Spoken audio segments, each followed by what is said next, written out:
Hello সবাইকে, আমার নতুন আরেকটা ভিডিওতে তোমাদের সবাইকে ওয়েলকাম। আজকে আরেকটা নতুন ভিডিও নিয়ে চলে এসেছি। আজকে রান্নাবান্নার দায়িত্বটা আমার উপরেই ছিল। তো একদিকে তো ভাত বসিয়েই দিয়েছিলাম, আর ভাবলাম কি করা যায়, দেখি ফ্রিজে চিংড়ি মাছ ছিল, সেটাকে ধুয়ে কেটে ভালো করে পরিষ্কার করে নিয়েছি। এবারে এটাকে হালকা করে তেলে ভেজে নেবো। নুন হলুদ তো আগেই মাখিয়ে রেখেছিলাম।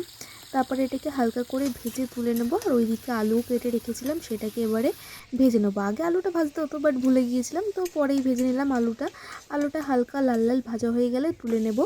তারপর সেই তেলের মধ্যে দিয়ে দেবো কেটে রাখা পেঁয়াজ, টমেটো আর লঙ্কা, সেটাকে হালকা করে ভেজে নেব। তারপর এর মধ্যে অ্যাড করে দেবো আদা রসুন আর পেঁয়াজের যে পেস্টটা বানিয়ে রেখেছিলাম সেটাই। অল্প কিছু স্পাইসেস অ্যাড করে দিলাম, যেমন লবণ, হলুদ, অল্প একটু কাশ্মীরি লঙ্কার গুঁড়ো, আর দেখাতে ভুলে গেছি সেটা হচ্ছে যে ওটার মধ্যে আরও অ্যাড করেছি জিরা গুঁড়ো আর ধনে গুঁড়ো। সেটাকে ভালো করে কষিয়ে নিয়ে মাছগুলো আর আলুটা ভালো করে দিয়ে নাড়াচাড়া করে তার মধ্যে যে মশলার জলটা ছিল সেটা এবারে ঢেলে দেওয়ার পর কিছুক্ষণ ফুটিয়ে নেব। তারপরে দিয়ে দেবো অল্প একটু গরম মশলা, সেটা ঢাকা দিয়ে রেখে তারপরে লাস্টে ঘি দিয়ে নামিয়ে নেব। গরম গরম চিংড়ি মাছের কষা ভাত দিয়ে খেতে বেশ ভালো লাগছিল। তো চলো এখন খেয়ে দিয়ে একটু বেরোবো শপিং করতে, সেই ভিডিওটা তোমাদের সাথে পরে শেয়ার করব। আজকের জন্য এতটুকুই, টাটা।